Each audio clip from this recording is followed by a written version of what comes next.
So I talked to a team that is not the Redskins and has a pick later in the first round. They told me, Greeny, that if there's a 100% success rate pick in this draft, it absolutely is Chase Young. There are so many teams that wish they had a chance to pick him. Absolutely, yeah. He seems to have the highest floor and the highest ceiling. Laura, thank you. We'll come back to you in just a few minutes, but I want to get my defensive players in here. I got Louis Riddick and Bobby Carpenter, who both play defense in the NFL. So we all understand that Chase Young is considered by most to be the best player in this draft. And then the way our projections go, the next pick in the draft will be Jeff Okudah, who is a shutdown corner. And then after that, Isaiah Simmons, who is like a do-it-all linebacker. So let me ask you this, Louis. When you are now assessing football, the way it is played in 2020, which of those three positions is the most valuable? The pass rusher, the versatile linebacker, or the shutdown corner? Yeah, I think being able to affect quarterbacks and make them feel uncomfortable in the pocket and affect their efficiency is the most important thing you can do from a defensive standpoint. So therefore, I think defensive end is the most important position. And I know a lot of work has been done on this as far as what is more important when you're talking about playing championship caliber defense.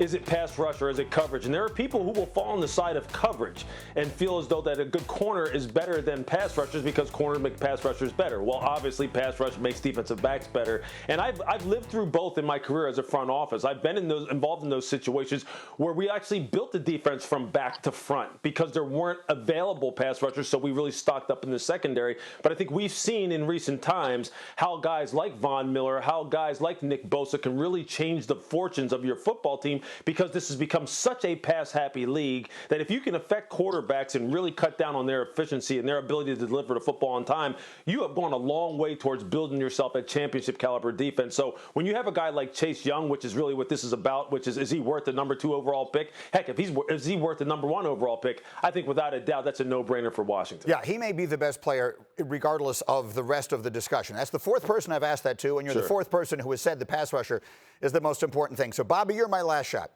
And the argument I'm trying to make here is that if you have a shutdown corner, of which I think there are fewer than there are great pass rushers, and you have a guy who can just genuinely take the number 1 receiver from the other team out of the game, again, there are very few of those, I believe that's the most valuable thing to have on a defense in the NFL. Do I have any shot with you?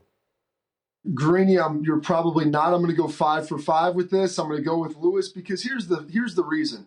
A cornerback can take out 1 of the 5 eligible receivers. So that's big. That's nice. But that's still only 1/5 of the quarterback's passing options. A great defensive pass rusher can impact the quarterback every single play. And if you look back to what Nick Bosa did last year, on his 60 pressures, opposing quarterbacks had a QBR of 5.8. He was absolutely incredibly disruptive. However, when you look at this in a vacuum, I would say that 1 great pass rusher, that's going to help your team. The reason why Nick Bosa was so good is they already had a really good defensive line. And this is what the Washington Redskins have going for them.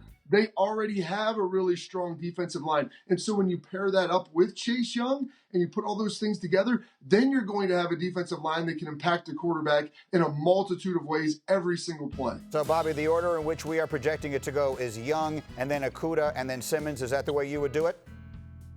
That's the way I would do it. And I think the reason why is when you look at Simmons, he's the guy that's the most versatile out of all those guys, which is absolutely great. It is fantastic. But you look at defensive coordinators, you look at schemes and head coaches and what they ultimately want to do. Chase Young, he's plug and play, you put him in. Jeffrey Okudah, he's plug and play, you put him in. Those guys you can just line up and let go.